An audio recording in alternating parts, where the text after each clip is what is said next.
And I was like, what the fuck? I had to go see my priest after. It was fucking, it's unbelievable. It's it made me, I went to the fetal position and just quit. Welcome to Rogue Bogues, the basketball series. Back again after a fortnight break, much to Pro's demise, but back with a lot going on in the NBA, a lot of fun things to talk about. And Pro's got his Yellowstone Dutton Ranch hat on. Where'd you get that from, Pro? Got it from a place called Bogues in McKinney, Texas. Denton, Texas. So I'm a huge Yellowstone fan.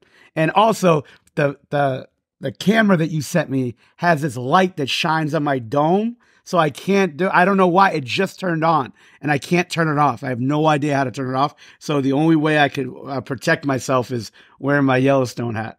I'll have to get producer Trent to start doing some Googling for you again. Again, yeah. Trying to fix some tech things for you. The Rondo nameplate is straight this week, though. So if everyone out there wondering, he's straightened it up. My wife, I was gone for the weekend. My wife put up, I have a Casablanca. I'm a huge Casablanca fan. She hung that up in my office, so she must have fixed the Rondo deal. So, and I didn't tell her. I didn't tell her. She doesn't listen to the podcast. She had no idea. She just straightened it. I have no idea how it's straightened. Looking good though, Pro. Way to put some work in there to make the room look nicer. Old producer guy will be proud of you with the sound barriers on the wall. But let's get into it, Pro. Back to our team of the weeks. Who you got this week? Who's your team that's balling right now? Dude, I always admit when I'm wrong, and I killed the Houston Rockets, aka Houston Elite AAU. They're killing it now. They started 0-3. They won 5 in a row. They've got something that's really dangerous to have in the NBA, and that's fucking confidence. I mean, they've been playing well. Udoka's got them going. Yeah, I mean, I've been killing those guys for about over a year now. I got to give it to them. They're playing really, really well. 5 in a row. They're in a really tight one right now with Denver. Got to give it to those guys. They're playing really well. So, yeah, I'm gonna go with the Houston Rockets. Who do you have? I had them in the mix as well. They definitely are deserving, and Ime Udoka can coach. I mean, he's got this squad playing really well. They have some tough winners. Say what you want about Dylan Brooks, but he plays kind of a winning style. He's a great defender. He's going to get into it with guys if he has to. Van Vliet has been very, very good for him in spurts. Good mix of youth and veteran leadership. I think they've still got a bit of those loose young guys that might get a bit crazy from time to time, but they've countered that with some veterans. I feel like Van Vliet's a no nonsense type guy who's going to say, "Hey man, that's bullshit. Let's fix that. Let's don't do this, don't do that." Same as Dylan Brooks. Jock Landale's obviously there as a decent voice off the bench. So I like what they're doing as well. I had them at the upper part of that bottom 5, so maybe they even sneak into a play. And I think it is a bit overstated with where they're currently sitting on the table. I mean, they're sure. in 4th place. I don't think they finish in the top 6. If they do, God bless them. But I think they'll be, they can potentially push for one of those playing spots if they continue to play this way. I had the Minnesota Timberwolves, Pro. They're another team that I had them out, actually. I think I had them at 11, if I remember correctly. I had 10 at New Orleans Pelicans, but they're balling as well. Won 5 straight. They're 6-2. And they just seem to be figuring out the dynamic between Towns and Gobert. Edwards is clearly, taking the reins of that team as the number 1 guy. Some decent role players that are filling in as well. They've been actually decent to watch. And look, Gobert's not asked to front a huge offensive load anymore. So I think the pressure's off to him. Go get us 10 and 10, knock down your free throws, block some shots for us. McDaniels is playing decent minutes for him. They have a good mix of youth. Conley's a great veteran for them as well that can come in and do some different things. So I'm liking where they're at, Bro. Bogues, I watched them come into the year. I'm a huge Anthony Edwards fan. I got him 10th in the league. I think he's a superstar on the rise, and watched him this summer, with the Olympic team. He was really good. Got a chance to watch them a little bit more. I watched them against the Celtics. I'm still not a huge fan of Towns. I think he just he's feast or famine, mostly famine, with just jacking up shots, not really wanting to go anything around the basket anymore. You know, he calls himself the best stretch four and stretch big in the history of the game. I think he's shooting like 19% no. from three. He said when he's done playing, they're going to say that I changed the game. Not the best stretch four, that he changed the game. Yeah, he changed the parameters of what a fucking max contract really should look like. So that's probably what he changed. But yeah, I mean, look, they are fun to watch. I mean, obviously Anthony Edwards. I like McDaniels. I think he's one of the better defending wings in the league. You know, I think he just sort of, you know, he helps them because he can make shots from the outside. He can guard people. He takes a lot of pressure off the other guys. Edwards plays both ends of the floor. He wants to play every night. Gobert sort of does his thing. Look, Towns, I'm not a huge fan of, but you know, he gives him some scoring. The guys off the bench played really well. Kyle Anderson, you know, just sort of like plays the game slow, passes the ball, makes good plays. They play with energy. I like them. You know, I think they, you know, obviously Conley and what he does, but I'm a big fan. A big fan. I don't want to go too much of a tangent because I know you tell me like when I talk about Minnesota, I like to talk about fucking like, you know, the Miami Heat. So go into an hour. So I'm gonna I gotta keep it light. Yeah, I gotta keep it light. Nah, yeah, go ahead. Pro was giving me in a anonymous group chat that we're in. Pro was giving me shit saying I run the podcast like an iron fist, and I said, Pro, like I'm supposed to be the host and you're out talking me probably 70-30. So just for everyone out there, just to know where that's all coming from. But I got a stopwatch right here, Bogues, on everything I say. Like it. So I'm going to cut it. Yeah, I like it. Shout out to also the Oklahoma City Thunder. They're up and down, but they're playing some decent basketball. The Indiana Pacers playing very, very good basketball, high scoring, high tempo basketball. I mean, they had a game in the 150s last week in regulation. Orlando Magic, big shout out there. They're playing some good basketball, and the Atlanta Hawks. So a good mix of teams that are kind of surprising early on, but we still are in the honeymoon period. All right, our team that is weak, I think we've both got the LA Clippers. Right after we jumped off the pod last week, James Harden gets traded to the Clippers for not very much, mainly some role players and picks, but we thought that, you know, there'd be a big name included in that deal. It wasn't. But man, they look absolutely horrible. Now it is early days, but they've lost 4 in a row since acquiring Harden. They were 3-2 when they acquired Harden. They are now 3-6, and it looks bad. It looks very, very bad. I mean, I discussed this numerous times before the Harden trade. I think he's almost better coming off the bench. I really do. I think it negates how bad he is defensively. Small sample size from our guy Haralabob, but Vulgaris. But the Clippers today, Pro, 1.32 points per possession with Harden off the floor, 0.82 when he was in. Now that's an outlier. That's probably going to even out because it's at the offensive end. But the defensive end, 1.32 points per possession with him on the floor defensively, 0.72 with him out. Now it is one game, small sample size, but he's never been a great defender. He looks even worse, disinterested defensively. He's not going to give up his body. He's going to have a little poke at the ball, and that's about it.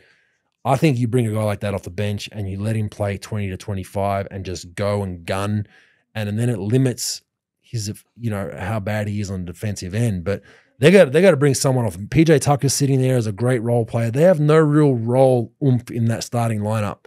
You know, Westbrook, Zubats is kind of a role playing big, but you know, you can find that from most centers, but you got Westbrook, George, Kawhi, and now Harden. Who's happy to play a role out of those 4 guys? Probably more leaning towards Westbrook, but I think you got to bring one off the bench and they got to bring in more of a role player. This experiment has not started well, Pro. No, it really hasn't, Bogues, without question. Now, first of all, the trade itself, you know, to grab Harden, I think that what Daryl Morey's trying to do is acquire as many picks as possible. He's always looking at the next deal. So I think he probably gave up the fact that he can get good players in this trade and just sort of, you know, settle for as many picks as he can get, pick swap, second round picks first, and just package them all up. That's sort of what he does all the time. It doesn't look good. The team doesn't look good. It is very early, and I think they will get better. I don't think they're going to bring him off the bench. I do agree with you. I think he should play off the bench. But look, they gave up a lot of role players in it, body-wise. Covington, was a big one because he played, he's not a great player, but he sort of plays both ends of the floor. Obviously, Batum, they're not great players, but I think they would just sort of play their role and they knew their deal. Zubac isn't playing as well. Harden, they're gonna get used to playing on the floor with. And look, he's gonna get better. As much as they want to really sell the regular season with the tournament and all this stuff, I think that these games, they're not necessarily useless, but all it is ramping up for the postseason, and they gotta figure it out. All they have to do is play their best basketball by about March 15th.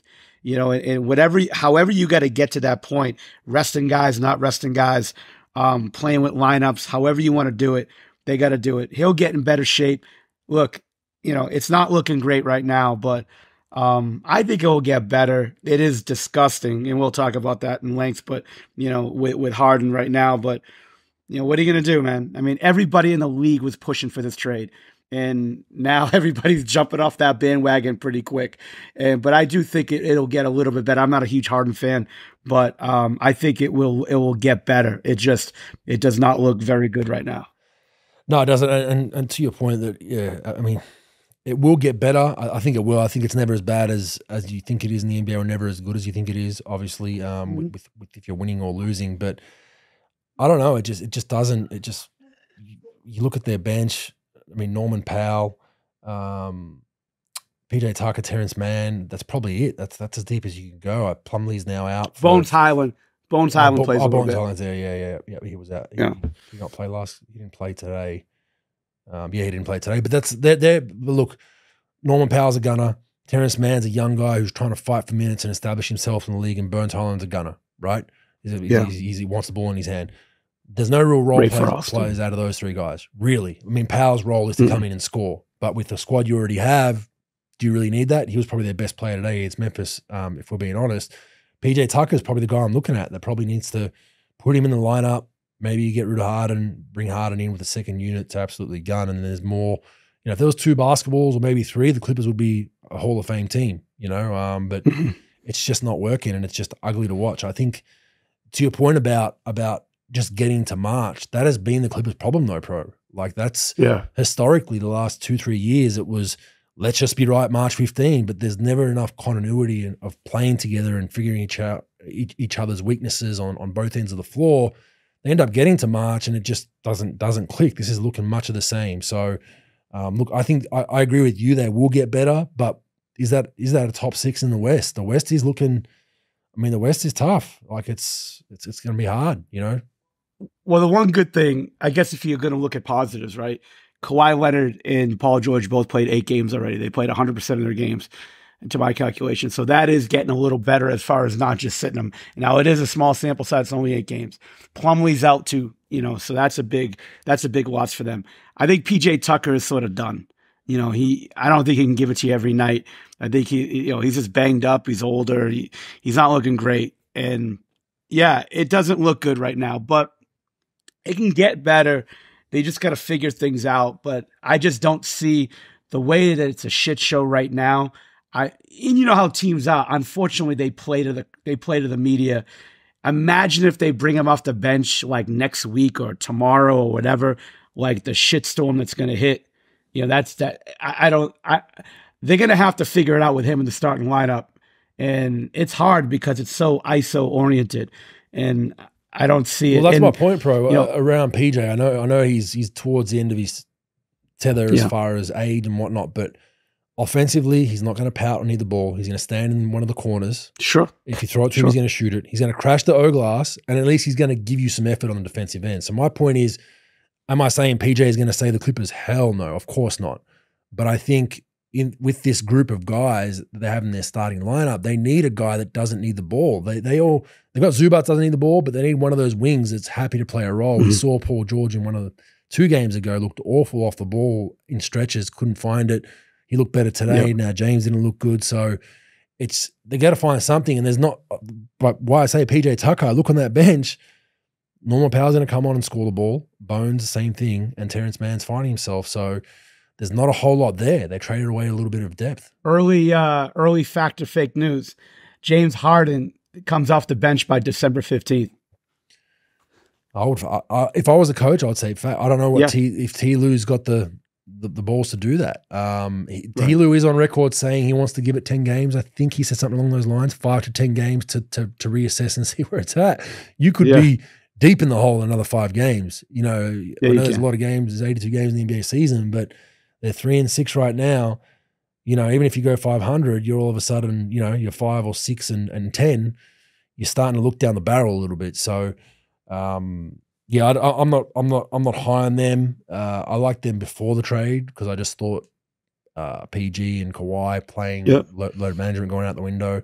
I think adding Harden to this group is not really improving them a whole lot, especially at the defensive end. So, in saying that, one of your former colleagues and mine for a short stint, I think, or did he come after you, bro? Was he there when you were there? Brian Dameris? He was around the team. I don't think, because again, remember, I can't watch Mavericks games now, especially local broadcast. But I think he came on. Like either the pandemic or the Jason Kidd year. So maybe last year he came on full time as far as doing the broadcast. I did not remember him on the broadcast.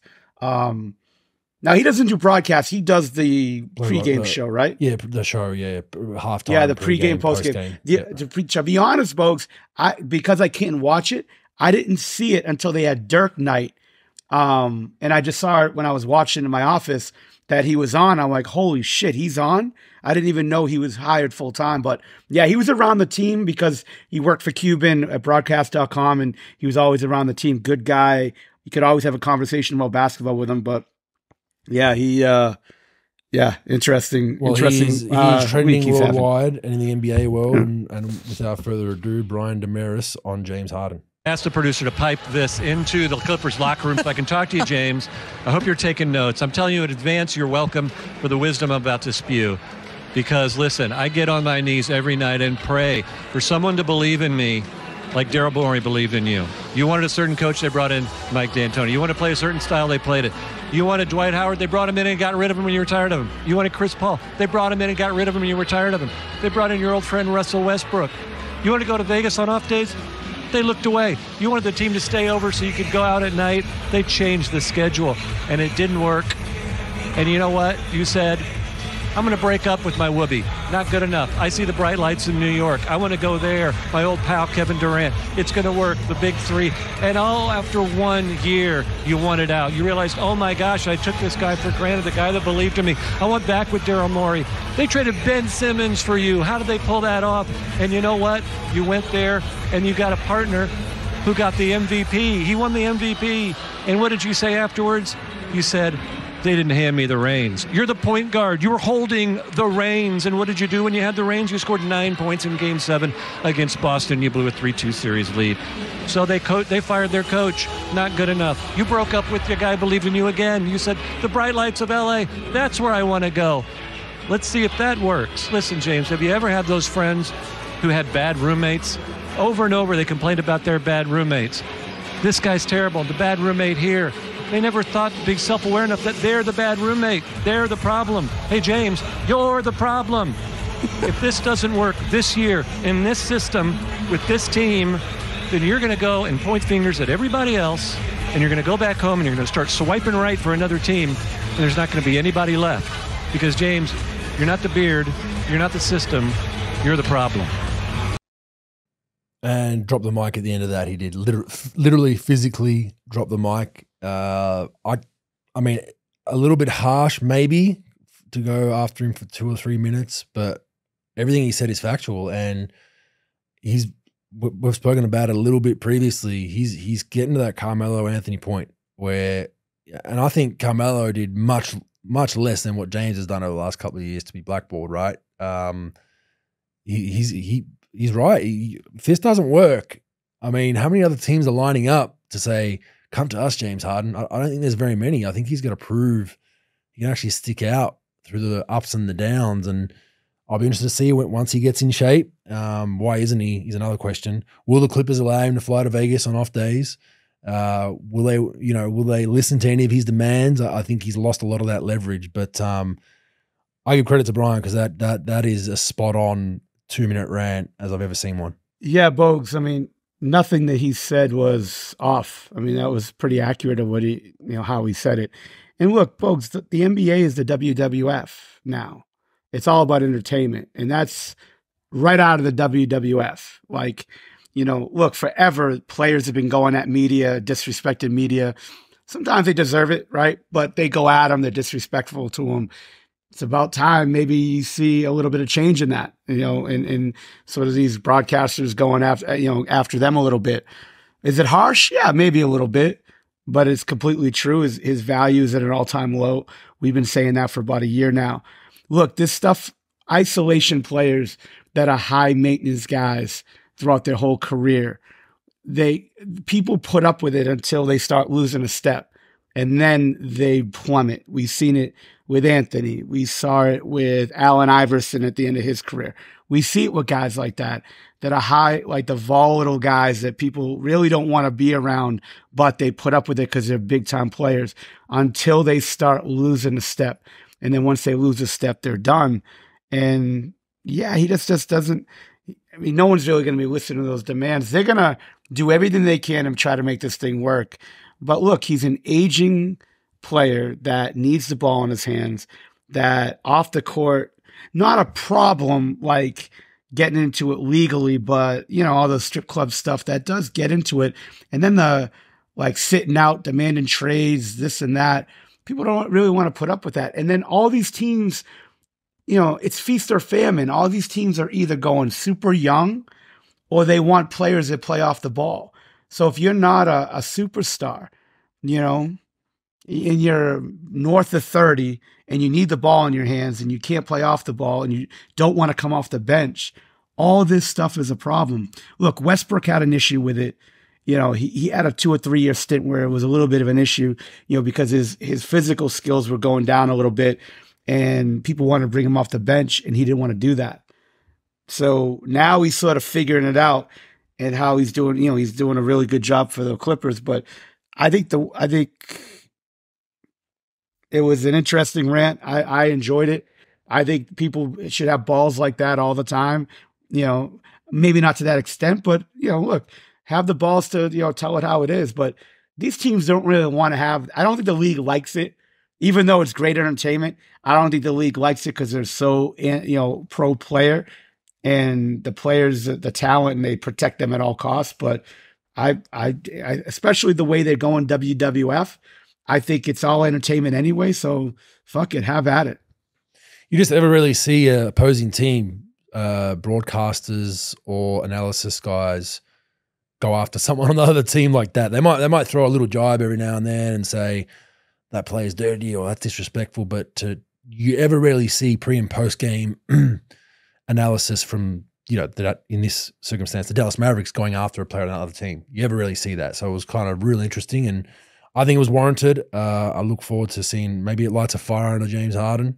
Maybe he's in the steam room or the sauna right now, pro, with some rubbish bags on, garbage bags on, and sweating out the extra weight he put on from not playing, and he comes back and surprises us all, pro. But the Clippers, there's a lot of people that say it's the curse of the Clippers. It's looking that way, pro, right now. So we'll watch that space. The NBA tournament has commenced, pro, and I just wanted to ask about your viewing experience with these courts, pro, because hard on the eye for me. I don't know how you feel about it. Completely dismal. It was awful. I'm not a fan of it. They put a lot of money into it. I've heard $200,000 a court from somebody told me. So that's $6 million they put into it. And it's disgusting to look at. It doesn't work. I thought I was watching a game in fucking Croatia, not even Croatia, fucking China or something. I had no idea. I swear to God, there were a couple of times where I was flipping channels and I either saw it flipping channels or I saw it on social media. And I was literally thought it was like the Big Three, the N one mixtape. Yeah. It looks like that court a little bit. Yeah. In Vegas, right? Yeah. Monster Energy. Disgusting. I'm all for just make you know how they had the finals logo, like the small logo that's on the court, make a logo for the tournament, put it like the NBA finals logo, put it either at center court or put it like at the logo where they have it in the finals. And I like that, but doing this is just over the top. It's bad. And everybody, I think most of the people that I talk to, they like the tournament itself. They think the games are a little bit more competitive, but they all hate the court. There's not one person that said I've never seen anything mentioned about the tournament yet that didn't mention the court being brutal. So it's like a Muppet threw up on the whole fucking thing. To be honest with you. I don't know why they've gone to those extremes. And it almost looks like it's digitally imposed. Like it looks like it's not real. You know, when you're watching it on TV and it's so bright, and maybe we're getting old. Who knows? We're yelling at the sky. But I agree. Most people I spoke to have said, "What the hell's the deal with those NBA tournament courts?" And I'm like, I have no idea. I wonder if you turn the lights out if the court glows, bro. That's what I want to know, because some of those might glow in the dark. Maybe that's a safety thing. If the lights go out in the arena, they can keep playing. Yeah, absolutely. I have no idea, Bogues, but it looks bad. Look, the games are good. Don't get me wrong. Most of the games are competitive that I've seen for it. At least you notice a little bit of a difference, but that court is brutal. I agree. Let us know what you think about that. I know there's a lot of fans out there, they're not too happy about it. All right, this one was in one of our group chats, Pro. We're going to get into this one a little bit. But Clay Travis, our guy at Outkick the Coverage over there in the US, a pretty controversial sports media broadcaster, has gone on record to say that a WNBA team will not beat a boys' high school state champion. He offered $1 million. That has now been taken up by a betting company. So they've said that they're happy to pay the WNBA team if they win against a high school state champion.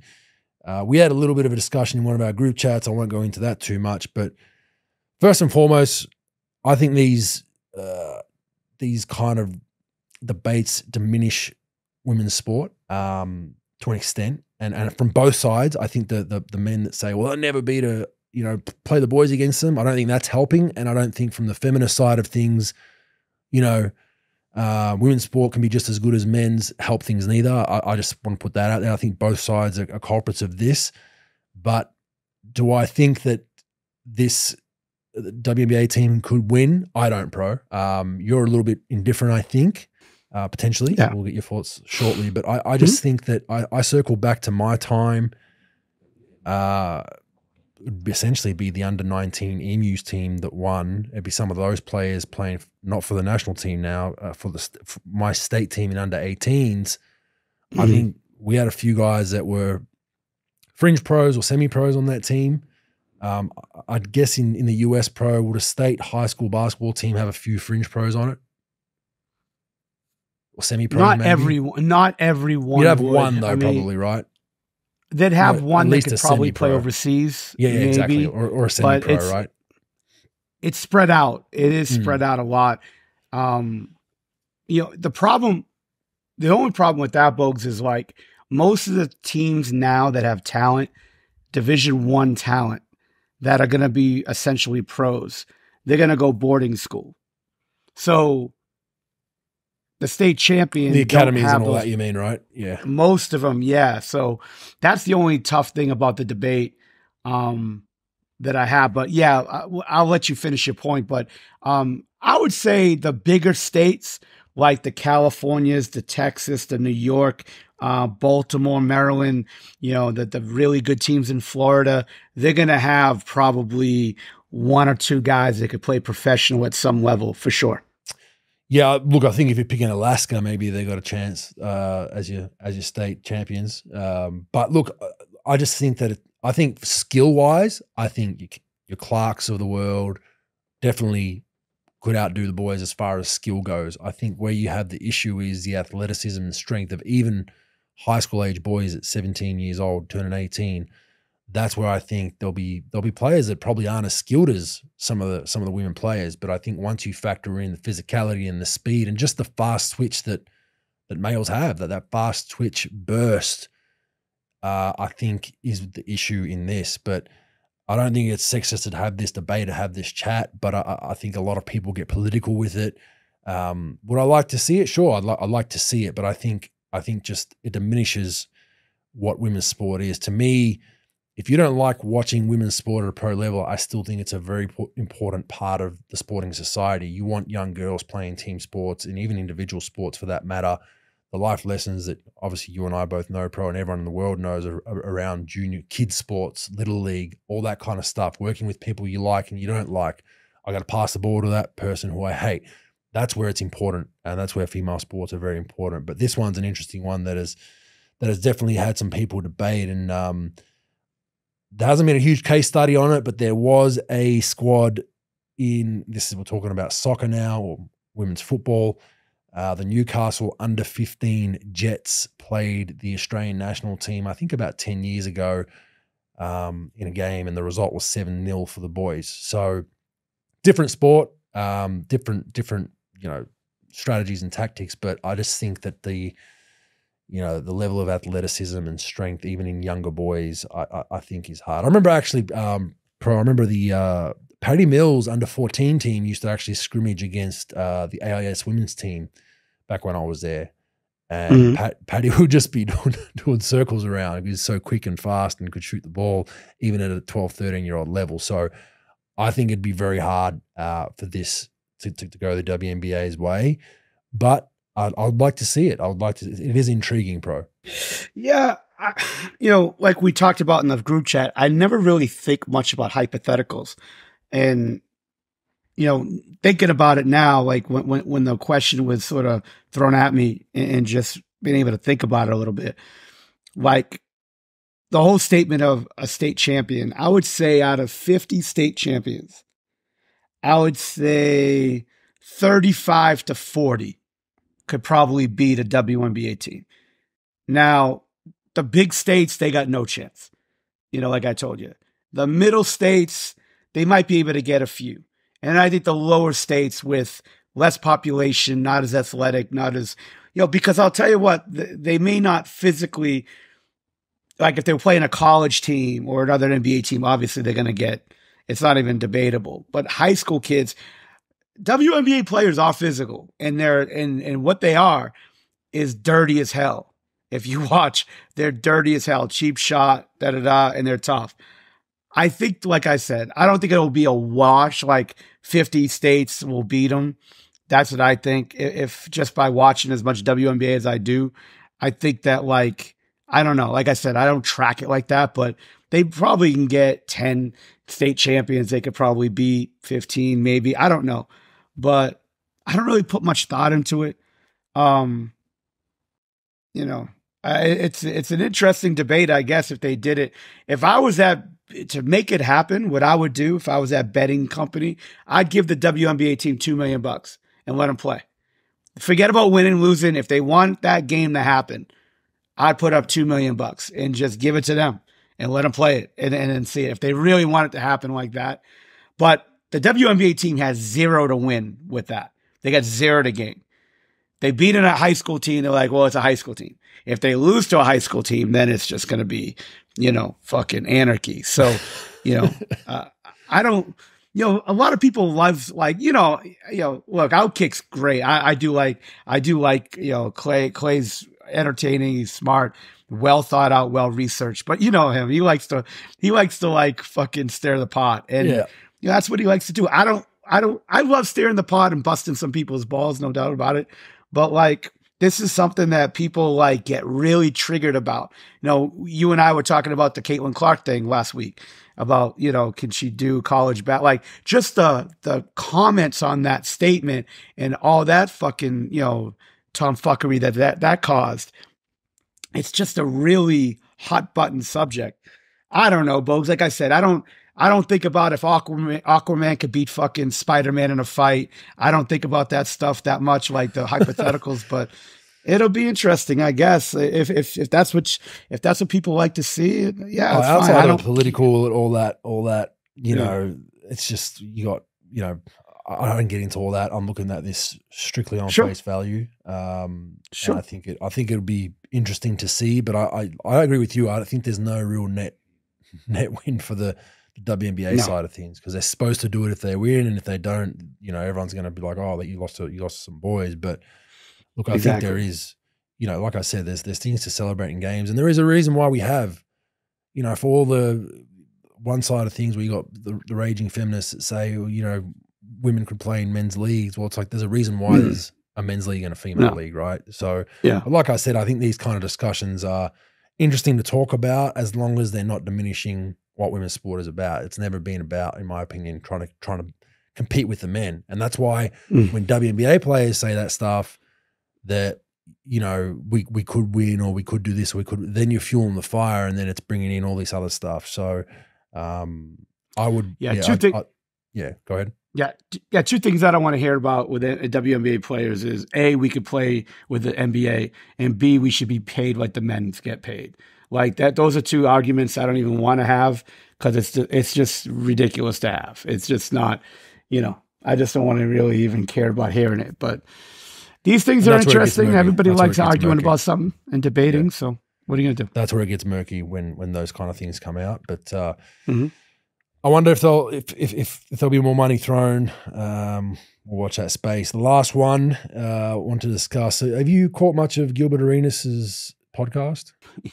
I have, only because I didn't even know he was doing it. I knew he was doing it before, like he did it with one other guy, but somebody, Rashad McCants is on it a lot, and Rashad McCants shouted me out like 2 months ago, and somebody hit me up with it. And I've you know, seen the highlights of it, you know, from time to time, but the one that you're gonna discuss, I saw on the sheet. I didn't catch this argument, or this discussion. So if you want to they have a lot of raw and eye-opening conversations. I think Gil's good value. Like he's out there, and I like out there guys. Whether they're right or wrong, I disagree. Agree. I like guys that are just going to go and I'm going to say what I'm going to say, and I'm going to live with the consequences. And Gil's definitely one of those guys. And just being knowing Richard Jefferson and hearing stories when they were together, Arenas is a wild, wild dude.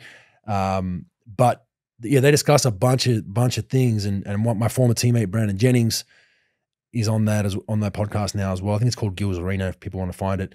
Kenyon Martin's on there as well, and I think they bring a pretty good mix of Brandon's more younger, Gil's moderate, and then Kenyon's obviously known as a crazier guy around. But they got into the topic of something you know a lot about, you know, girls in the NBA and groupies and all that kind of stuff. And that's definitely a fake news, but good. You said your wife doesn't tune in, so you're right. But no, it was an interesting topic because outside of the ha about all that kind of stuff, they actually got into some pretty interesting conversations around it. They spoke about there was rules with your groupies or your girls that, you know, if they were with the star player, you know, there was kind of territorial stuff. But it just tracked me back to dealing with, you know, I had someone, I posted about it, laughing about it on Twitter, saying, you know, the lovely side of the NBA, and someone said, how did you deal with this stuff? And the honest question is, it was eye-opening for the first couple of years in the league. And there were girls that you'd see that, you know, so when teams come to New York, for instance, there's always a team checking in and a team checking out because there's Brooklyn and New York, two teams in that region, and then you got a team flying in that's going to play the Nets the next night, and then they're leaving, and then someone else is coming to play the Knicks. So there were girls at times that would you know, be in a player's room that team's checking out. They were just waiting in the lobby for the next team to come. And I saw that firsthand. I was just like, oh my goodness. You know what I mean? And I you know, I had a teammate of mine, I'm not going to name names in any of this stuff, but a teammate of mine that was really liking one of those girls. And then another teammate had to come up to him and go, dude, they were just, you know, 24 hours before we're hanging out with XYZ. Family room dynamics, pro. That was a big eye opener for me. A young fella coming to walk. If for those not familiar, there's a room under the seating in the arena in the hallways. It's for family. Usually has food and drinks. Now these family rooms have grown from a small 4x4 room to a whole VIP lounge as time has gone on in my career. I've noticed it's gotten bigger and bigger, and it went from, you know, chicken wings and some fries and a salad to a full smorgasbord. So it's gone full threshold. You want to look after the families, but the dynamics of these places were so crazy that, in fact, pro, my first couple of years in the league, I didn't let my then girlfriend go to the family room. I made her go and wait in the car after games. Smart man. I had reasoning for this. There was wives throwing punches in these rooms. I had a teammate that had his wife had a bunch of single cousins. They would come to the family room. This is a family room. So generally, like, if you bring a significant other, a girlfriend, or it's either your wife or your girlfriend to the family room, they would be actually hitting on players. So I saw all that. I had some other funny stories I had was we had a wife on one of the teams I was at, a teammate's wife would one day was like trying to get all the wives together, like, hey, let's go and surprise the guys on one of their road trips. And my girlfriend at the time was like, I have no want to do that. Like, I'm not doing that, and there's a reason for that, because they're insecure and they think, maybe my husband or my boyfriend is doing something they shouldn't. And they did it. They'd rocked up randomly on road trips. I had a teammate who had a significant other, but was known to engage in the activities of the night on road trips. And he had told some teammates, hey, if, because you can bring your wives and your significant others on road trips. You just let the team know. Every team has different rules. Like, most teams I was on gave you 2 full road trips your significant other could come on. So they could come on the whole. If it's a 6-day road trip, they come on every single trip. That's 1. You get 2 of those a year. Some teams do 1, some teams do 0. But I had a teammate that would be like, if any of your wives or girlfriends are coming on a trip, please let me know. Because, the last thing he wanted to do was be walking through a hotel lobby and gets caught doing something, that he shouldn't be in. And then a wife sees and tells his wife, whatever it is, right? That's how crazy it got, that we're sitting in an arena one night, pro. We're down, we're in Atlanta. I still remember this to this day. And a veteran goes, he's squinting in the crowd, looking. And we're down by 20 with 3 minutes left. So everyone's looking in the crowd. And he yells at one of the teammates, hey, I told you to say blah, blah, blah. Whenever your wives or girlfriends are coming, and let me know. And this player goes, what are you talking about? Like, my wife's not here. And he points into the crowd, pro. And it was the said player's wife in a full outfit, disguised costume, sitting in the arena, like different color hair, glass, like clearly trying to just blend in and hide. Came to surprise her husband on a road trip. So they're the kind of things we're dealing with, bro, in the NBA. Final thing I would say is, who give me your opinion, pro, on who would have the most declassified information on an NBA team, pro? Let's see if you know this one. Who would have the most declassified information? Meaning like within the traveling party, as far as all this kind of stuff goes, with the pieces that are moving around on an NBA road trip with of the female variety, who would hold the most? Who holds that briefcase with things? If they open that briefcase, I would say one of two people.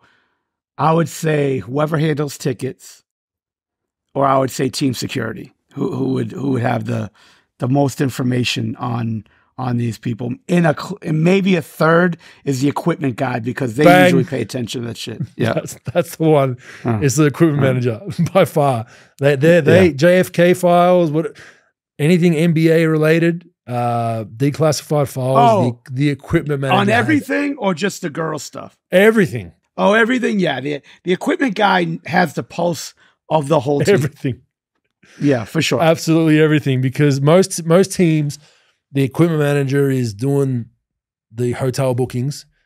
So, I had a thing when I used to get hotel rooms. I was like, don't put me near a fucking elevator. I don't want to be near an elevator because I could hear the dings and I want my sleep. So they have all these rules for players, like this player likes this. But they're also the ones that are like, hey, yeah, I have a friend visiting me when we arrive. I need a room key. So they see and know and hear everything. I had a teammate that had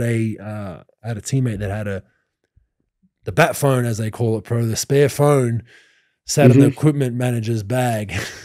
so whenever we went on the road, it was just, so he's the equipment manager on every team. And I've known a few significant others have figured that out and actually gone or try to have a conversation with the old equipment manager in the past. So, why do I bring this up? I just thought it was an interesting conversation they had on their podcast. There's a lot of stuff that goes on the NBA circuit when it comes to that kind of stuff. And are the players to blame? sometimes. Sometimes there's blatant. I've had teammates get extorted for money. I've seen it all, and I'll get into that on another day. But there's some dark sides of that kind of thing in the NBA, pro. But I know you weren't really too ear to the ground with that stuff. Being in the coaching circles, the coaches are usually a step away from that kind of stuff. But seeing that it's kind of shocking, pro.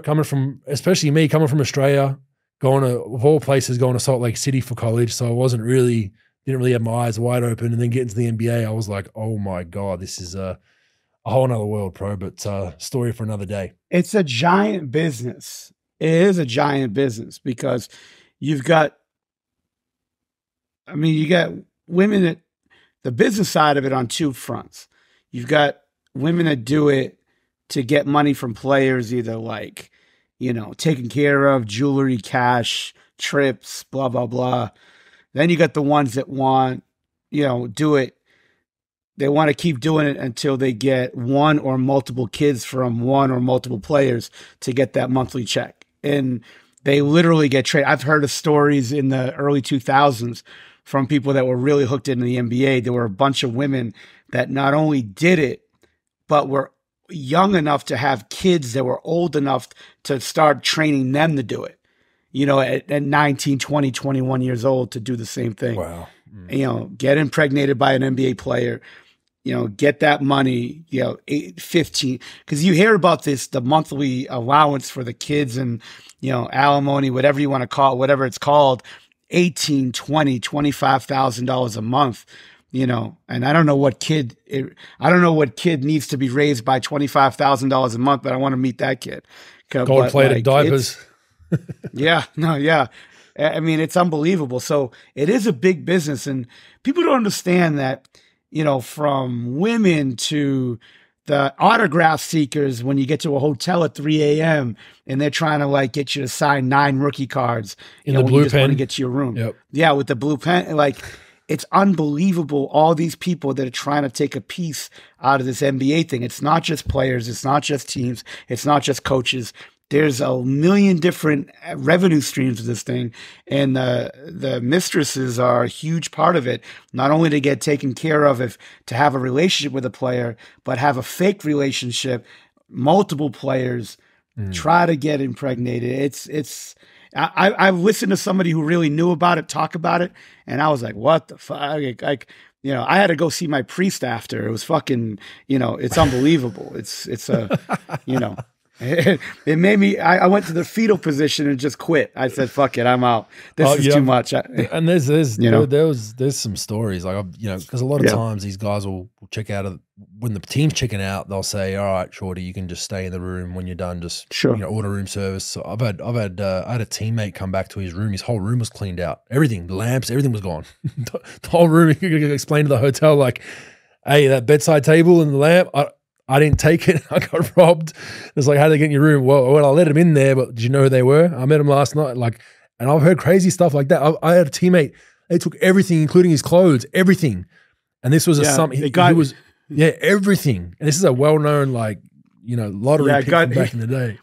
It was in the local FedEx getting shipped to, Chantel in Gary, Indiana. Crazy though. You got back and he's like, all my stuff was gone. I had nothing besides my practice gear that left, right? And he was like, whoa. So it's unbelievable. It is pretty crazy. And look, you like I said, you place blame on the players as well. I've seen the problem with the mistress side of things is that once you start paying and they know you're married, that you can't turn that check off when you want to, and that's what I've seen happen to a lot of players is there's eventually going to be a meeting point where you say, "Hey, I want, I'm done with you," and I know you're not. No, you're not. So interesting nonetheless. So check it out on that podcast. I think it's some pretty confronting stuff, even though it is humorous at times about the goings on in the NBA off the court. All right, moving on to Aussies in the NBA. We'll go through these really quickly. It's a 2-week stint, of course. Dante Exum, 3.3 points, 2.3 rebounds, 1.3 assists. Slowly starting to get a little bit of spot minutes every now and then for the Dallas Mavs. And being very solid with the ball, low turnover guy at the moment, just making the right plays for him. Josh Green has been bench pro as of the last week. The Mavs are rolling, playing really good. 6.7 points, 2.1 rebounds, 2.1 assists, just under 1 steal a game, 38% from 3. So not playing horribly. They just went a different way with their lineup. Joe Ingles starting to find a little bit more time, but shooting clips are bad. He's looking to correct those, but 3.5 points, 2.8 rebounds, 3 assists, 1 steal per game, but 5 for 17 from 3 and 6 for 25 from the field. So his shot has kind of deserted him on all fronts. Jock Landale, 2.2 points, 3 rebounds, 1 assist, 4 for 16 from the field. Not finding easy looks on that squad pro at the moment. Not getting a lot of easy looks like he did last season, so he's still trying to find his way there. Patty Mills, 0 minutes, nothing to update there. Hasn't not played a game for the Atlanta Hawks as of yet. Matisse Thybulle, 6.8 points, 1.2 rebounds, 1.2 assists, 1 steal a game, 7 for 17 from 3 in that span. So solid for Matisse, decent numbers. 3-point shots, kind of decent, 7 for 17, so he's shooting at a decent clip. Josh Giddey, 13.8 points, 6.1 rebounds, 4.3 assists, 1 for 12 from 3. So he's gone ice cold over the last 2 weeks from 3, and that has affected his efficiency. I feel like a lot of teams are daring him to shoot that. And they have a lot more weapons on OKC. I kind of spoke about in the preseason that I thought his numbers, at least scoring-wise, would go down with Chet Holmgren back, SGA handling a lot of the ball handling duties in late in games, especially when he's gone on a scoring spree. Josh's numbers would go down a bit, and they have. I didn't think that the assists would drop down to 4.3. That was for the last 2 weeks. I think he's 5 for the season. Ben Simmons is out hurt.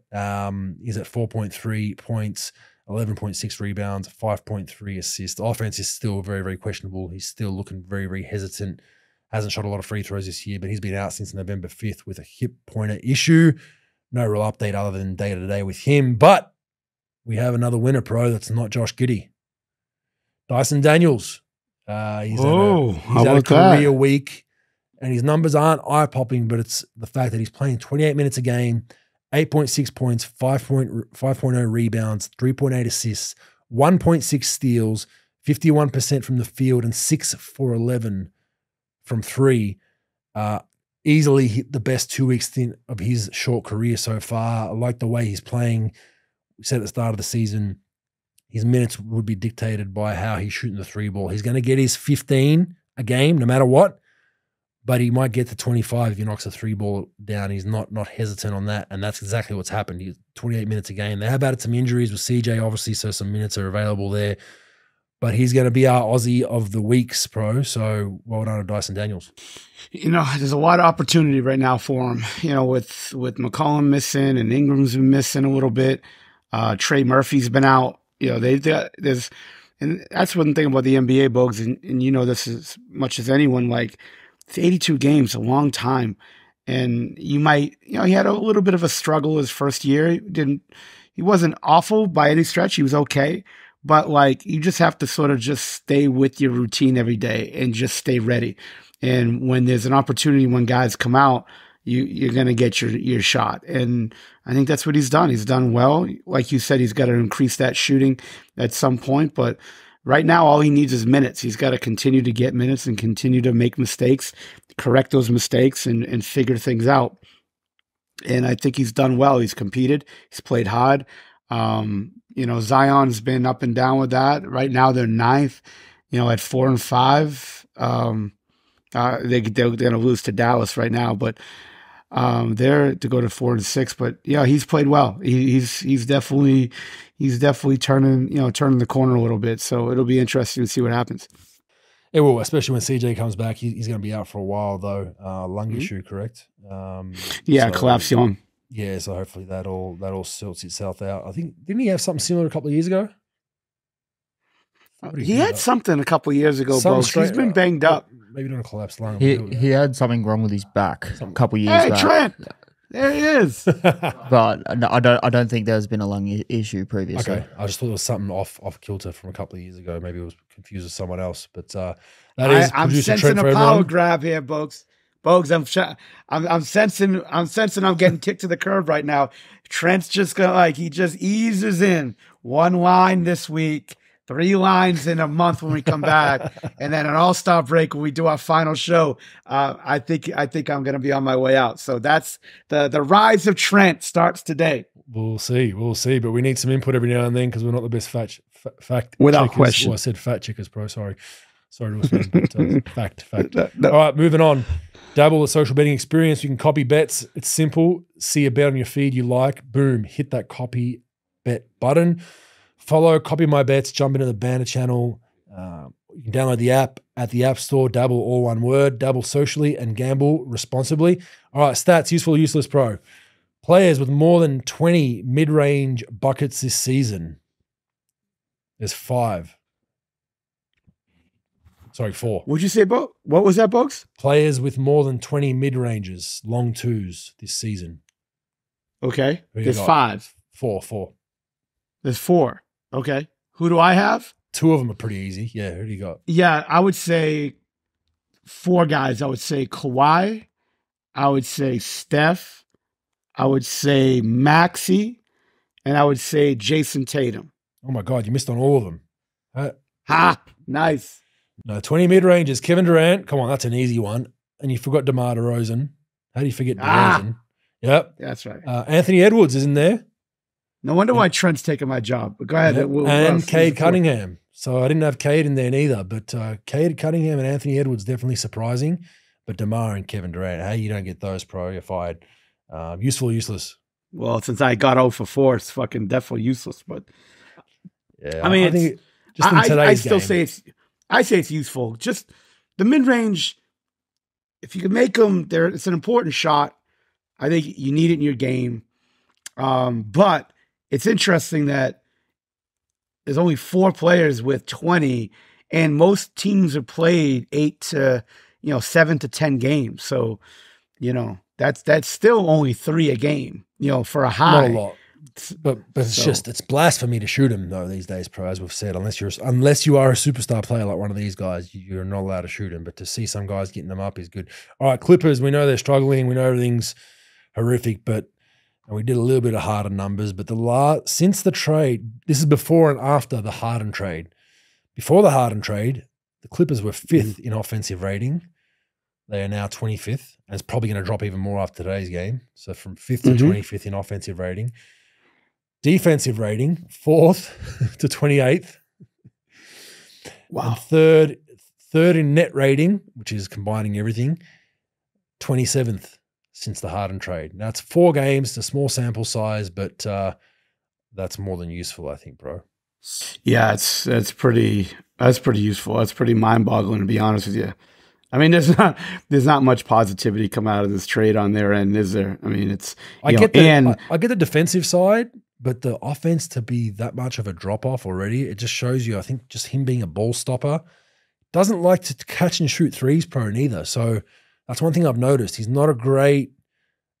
just gotten so accustomed to having to get those rhythm dribbles. An elite 3-point shooter off the dribble, like elite. Will go down as one of the best off the dribble 3-point shooters we've had of all time. But it seems like the simple catch and shoot 3, it's almost like he needs to do a crossover first before he hoists it up. I mean, it's amazing, Bogues, with his game. But like, look, the guy has an astonishing career 8.6 free throw attempts a game. I mean, the guy gets to the free throw line, which means he needs the ball in his hand. I thought he'd be, because Daryl Morey once said, like, when he had him in Houston, he was probably the most dynamic offensive player of all time. Now, of course, he's playing up his guy, right? But I would have thought, because of the fact of what he can do and all the step back threes and stuff, that he would be a 40% 3-point shooter. He's like 36 for his career. Playoffs, he's shooting like 33.8. So it's not like he's this big time shot maker from deep. He'll make some big, like, really tough shots, but look, he's a great player. He's going to go down in history as a Hall of Famer, all that stuff. But the ball stops with him.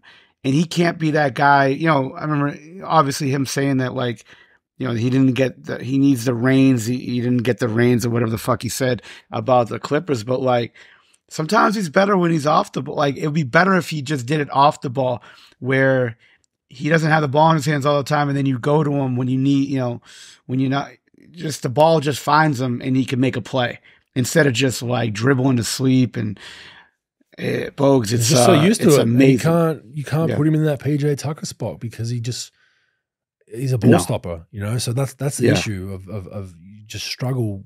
You go swing, and it gets to him, and it's crossover, right? So interesting numbers nonetheless. I think we both say they're useful. All right, Caitlin Clark, pro, now has 5 career games with 40 points, 5 rebounds, and 5 assists, including 3 against top 10 opponents. Since her career begun, the rest of Division 1 has how many games, you think, Pro, with those numbers? The whole field of Division 1, 45 men and and 5. women. Since she's just women since she started playing. How many 40-point games? 45 and 5 minimum. 45 and 5. She has 5 of her career. Over her career, Yep. would you take Caitlin Clark having more 45-5 games or the field of college basketball? I would take Caitlin. I would say it's 0, to be honest with you. 3. Maybe it's correct. 3. 0. Okay.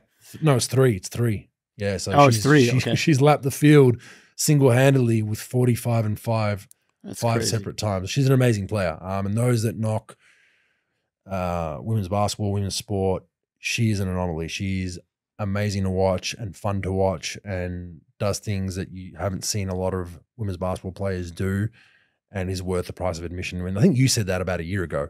You were saying that that's the one college athlete you would go to pay and see and go and happily pay money to go and see. And she is fun to watch. Yeah, I mean, she's probably one of the top 2 or 3 women's college basketball players of all time, which is crazy that all these NBA players, like all these college men players, they come out early, you know, just to get the money, right? They'll get the NIL money and they go.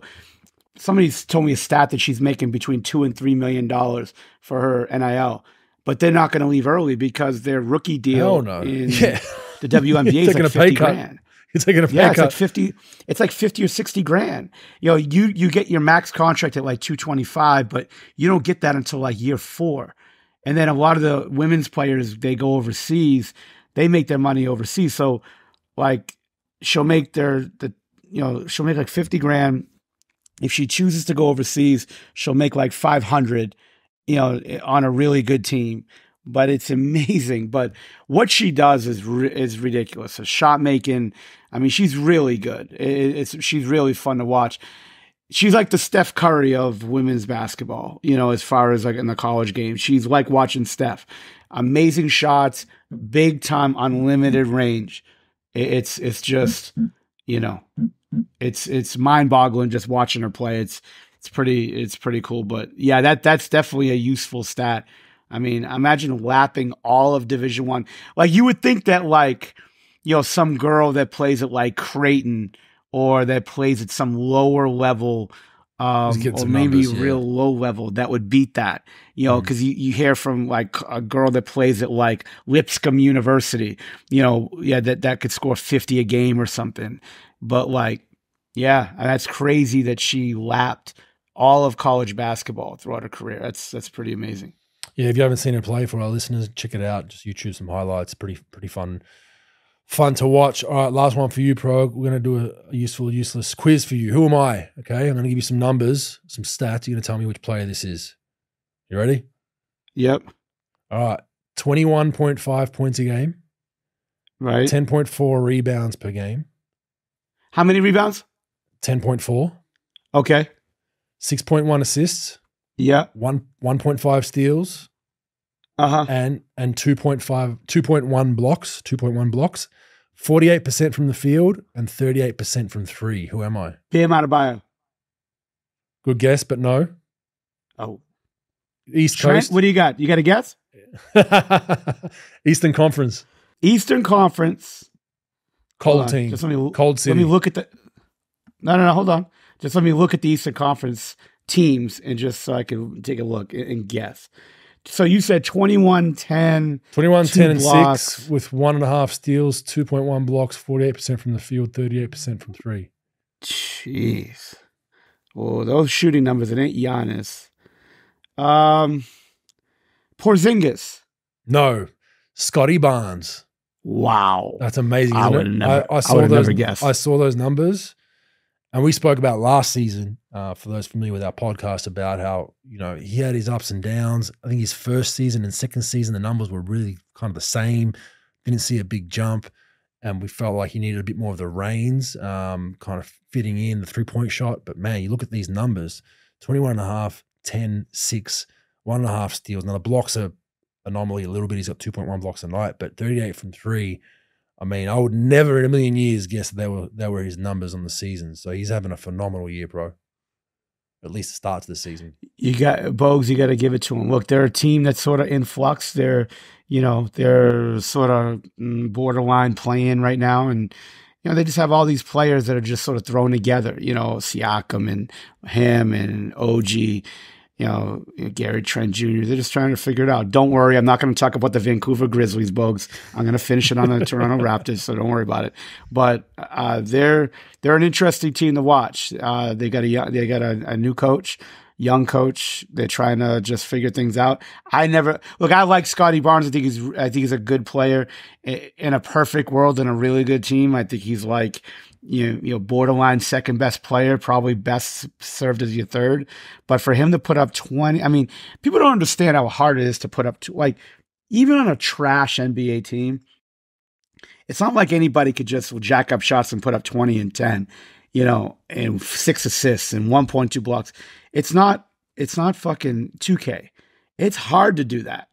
And, they got a winning record, I think, still, Bogues, no, 4-5. That's tough to do, man. That's, my hat's off. Like Siakam's supposed to be the best player. He's at 16-7, 20-10 and 6 and 1.2 blocks.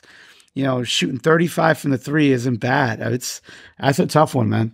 So yeah, that's interesting. Yep. I agree. That's why I flagged it. He's having a great year. So that's definitely useful. All right, moving on to NBL Pro. You would not have watched much, obviously, but round 6, which was 2 weeks ago, was a foul-a-thon weekend, Pro. It was bad to watch. Brisbane versus Southeast Melbourne was one of the first games of the round. 53 fouls in that game for 77 free throws in a 40-minute game. That was then followed by Melbourne versus Perth, which had 61 fouls and 79 free throws. That was an overtime game. The first one wasn't. I will give credit to the NBL. They counted it this weekend, Pro. They, a few people were talking about it pre-last round, saying this is ridiculous.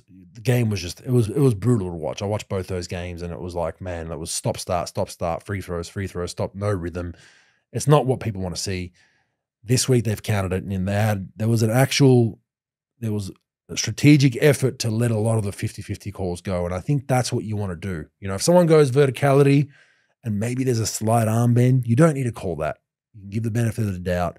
The blatant ones you call. If there's a box out over on the right side of the court and two guys are locked up and wrestling and the ball bounces the other way, let it go. And I think they had a really good feel for that this weekend. So I don't know this because I'm part of, the NBL ownership group, but I would assume the, games commissioner and the NBL and Larry, I think they all had calls with the referees and said, we can't keep going this way. We can't keep having 50, 60 fouls a night in a 40-minute game with 60 or 70 free throws. We want high-scoring games, and free throws contribute to that. We can't allow this, and I give credit to the NBL. They adjusted this weekend. Bar the Melbourne versus Southeast Melbourne game, which had 42 fouls and still had 50-odd free throws. But I think a sweet spot is, if you're sitting in around 40 fouls in a 40-minute game, total for both teams, 20 each team, 5 a quarter, that's probably the sweet spot, I think. You start getting above that, it's an ugly watch, Pro. So credit to the NBL. They adjusted on the fly, Pro. Yeah, it's tough. That's a tough thing to watch. If you just look, I'm a big fan of referees calling fouls because the fouls they need to call, like the holding fouls and things like that have impact on the play. But you can't just because you want it to be a fan-friendly experience and a lot of offense, a lot of movement, freedom of movement and all that. You want to see that, but you don't want to be calling every little thing. Like you're getting evaluated as a referee to, make or break your job, because you don't want to be doing that. It just slow, like you said, it slows the game down. I think I saw you tweet something like that in the last few days or something like that about the league and things. So yeah, no, good job, because a lot of leagues will double down and they're fouls, we caught them, but you can't. And that's where I think our referees have still a lot of room to grow. Is where the NBA have separate issues with superstar calls and whatever, but which isn't really a huge deal in our league. But it's more, yes, that is a foul by the book, but did it affect the play? The ball's opposite side of the court. There was a little scuffle here for a couple of seconds. Don't need to blow a double foul. Let it go, right? And I think that's where, and that's more of a thing in Australian society. The book says that's a foul. I got to call it, and that's what you want to teach young officials and referees is flow and style of play. If it's blatant and something that really affects the trajectory of that play and the flow of it, it's a foul. But if it's something that's 50-50 that you can let go, you move it on. So good job with the NBL adjusting there. Melbourne United continue to roll. A lot of injuries right now for them, concussions and this and that, and ankle sprains and knee injuries, and they just continue to roll. They're top of the ladder still. Perth is back on track. Bryce Cotton is back on track. Thank you. He had a little diet of Adelaide 36ers a few weeks ago, and they're a nice little entree that you can eat to get your form back, and he did. He got his numbers up against them. Felt good. They left him open a bunch of times, knocked some shots down. He's carried that form into 3 straight games. They're back on track now, back in the 6. Kings back on track. They've won 3 straight as well. Brisbane have been steady, but have just fallen out of the 6. But I still like the way they're playing. I think they push. They probably should have beat Sydney last night, Pro. I think the score was Kings were down 6 with a couple of minutes left and went on a 15-0 run to close the game, which you don't want to rely on too much, but ended up winning that game. New Zealand are in some trouble. They're at the bottom of the ladder. Second last, but they still don't feel like a team that's second last to me. They still play very hard and they're not going to beat themselves. I still wouldn't count them out completely, but to come back from 2-6 is tough. Illawarra, I think you can stick a fork in them. They're 2-7. They're done. Adelaide just above them to round out the bottom 4. But it's been an exciting year. Tassie are back in the top 4. I think it's just going to be a tight year. I think you got Melbourne and Sydney up the top there somewhere, but even them, they're only a couple of games above third spot in the loss column. It's just been a real fun season, Pro, because the ladder is chopping and changing every week, and that's what you want to see in a league with 10 teams. Is you want to see, Brisbane go from, I think they were 4th a couple of weeks ago to 7th over a weekend. Sydney back in 2nd. Tasmania were almost out of the 6th, so they're back at 3rd now. Southeast Melbourne were 2nd, now they're down to 4th. So we're seeing a lot of chopping and changing, Pro, and I think it's good for a neutral fan and a spectator like I am outside of being a fan of the Kings. I'm a fan of the league, and neutral for other teams. You're just seeing anyone in any given week have a chance to win it, Pro. I agree with you. And I think anything, you don't want to see the same things all the time, same teams up all the time. You want to see competitive stuff. You don't want to see a bunch of teams eliminated early because, they're just not competing. So I think it's good to see that parity and just sort of see those teams sort of scrapping and staying in, staying in playoff contention, staying in contention for the league. So I think it's always good to see a competitive league, on any level. So that's good for sure. And one more week of NBL, and then there'll be a FIBA break. So one more weekend this weekend. I think a few big games coming up. I know Sydney play Melbourne, battle of 1 and 2 in Melbourne on Sunday. So I'll be eagerly seeing how that goes, and a few other games along the way, and then a nice couple of week break until they come back to round out December into Christmas, Pro. Fact or fake news this week? What do you got? A Yellowstone fact or fake news? I got one, but before we get into that, Bogues, what are your thoughts on the Kelly Oubre situation? I saw that actually. Yeah, we didn't mention that. He got hit by a car, right? Got hit by a car in Philly. Crossing the street? I didn't read too much into it, Bogues, but I read that he got clipped by a mirror into the chest, the higher abdomen area, and he fractured a rib. So he's going to be reevaluated in about a week, but it was scary there for a minute. Because they thought he was going to, they didn't know he was in the hospital. All you saw, tweeted out, everybody tweeting out that he got rushed to the hospital, but thankfully he's back, he's back home and he got discharged from the hospital, but yeah, it's scary. But here's my thing, Bogues. And again, I got to read up on it. I don't know much about it except that, he got hit to the hospital. But when you're an athlete, think about yourself, right? When do you see yourself crossing the street? Like everywhere you go, you probably go either, valet parking garage. Like, that's weird. I mean, I guess you could be out and about and just crossing the street, no doubt about it. but it's just weird. You just get like an NBA athlete gets clipped in the street. I never really see many NBA athletes in the street. You see a few, but it's just weird. You know, I don't really know the context of or what happened, so I don't know 100% except that he fractured. If you order an Uber and it pulls up on the other side of the street, you have to cross it to get in your bloody Uber, man. Well, you usually have the guy. You know, you usually have like 7 of your boys around. One of them is going to get the NBA player doesn't get it. It's pretty hard to not cross the street, though. I mean, if you're especially a city like Philly or New York, but to the point, the driver hit and ran as well. So welcome to Philadelphia, Kelly Oubre. Fantastic city to live in, I've heard from former teammates of mine. Philly absolutely is rough, brutal man. place. I hate Philly. I fucking hate Philly. It's not.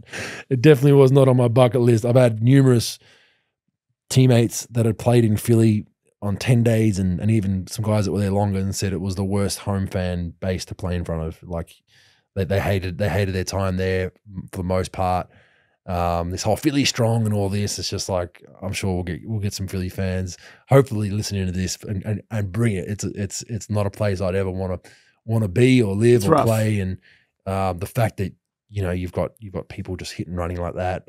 Outside of it being an NBA player, even if it's just a regular person, like what are you thinking? You strike someone with your car and you're just gonna, especially in this day and age, like there's CCTV everywhere. Like they're eventually gonna find you, dumbass. Like, you know, like you're not gonna get away with it. But yeah, we wish Kelly Oubre all the best. He's had some ups and downs the last couple of seasons, but he was playing really good basketball. He's playing really well. Really good basketball for them, for Philly. And Philly are playing really well. And a great dude. And I've heard, I don't know him at all, but everyone who knows him tells me he's a great dude too. Like, you know, he's an unbelievable human being. And so I'm glad he's okay. You never really want to see anything like that, you know, NBA athlete or not. You just, it's rough. But I'll get to the fact or fake news. I got one for you this week. So you got the Milwaukee Bucks Bogues at 5-4. You've got the LA Clippers at 3-6. Fact or fake news, both teams will finish outside of the top 3 in their respective conferences by the end of the year. I know small sample size, I get it, but both teams are fucking struggling. You know, one for one reason, the Clippers post-trade, and the Milwaukee Bucks have been not playing great basketball. I mean, they've been playing off and on the entire season, even though it's only 9 games long so far for them. But my question to you, fact or fake news, both teams will finish out of the top 3 in their respective conferences. The Clippers, I think, will. I think they'll finish out of the top 3. Milwaukee, I'm just looking at the teams above them, and I still think when healthy, they're better than New York, Orlando, Atlanta, Miami and Indiana. I think Philly and Boston stay above them. I don't love Milwaukee. Like I said this. I said the trade wasn't deck chair. To quote the great Mike Procopio, moving the deck chairs of the Titanic. I think Drew was so valuable for them at the defensive end and just an intangibles guy. Yes, he wasn't a Dame Lillard type shot maker, but now on the day-to-day and the grind of a season, I think Drew's almost just as valuable as Dame, in my opinion, for that team, for that squad, right? Mm-hmm. Now, I'm not saying as far as scoring and all that kind of stuff. I think Drew's just such a good glue guy that does a lot of good things. But I saw a stat as well, when Giannis is scoring more than 40, their record this season is awful, or 35 or something. Whenever he's in the 20s and there's a distribution, they're a bit better. Middleton looks like a shell of himself at the moment, and he's coming back from injury. All that, how much time do you give that? And they just don't have a lot of depth. So I'd still like to think they could finish. Do you see Indiana continuing this way? I don't see them as a top 3 team. I think maybe they scrape 6 or 7. I think Atlanta and Miami are probably the 2 teams that will compete, you know, to get into that top 3. I just don't think either one of them are good enough. If there was another team in the East that could really bring it like Cleveland. that. Now, Cleveland, where are you at? I mean, Cleveland 4-5. Yeah, they don't look great. They're supposed to be the other one that's supposed to be up there, and I'd almost have them maybe taking that mantle at 3 from Milwaukee. But I think Milwaukee's playing right crap. I think they will figure it out, but they do have a rookie head coach. They've got a lot of turmoil with the Stotts thing, a lot of distractions, blah blah blah blah blah.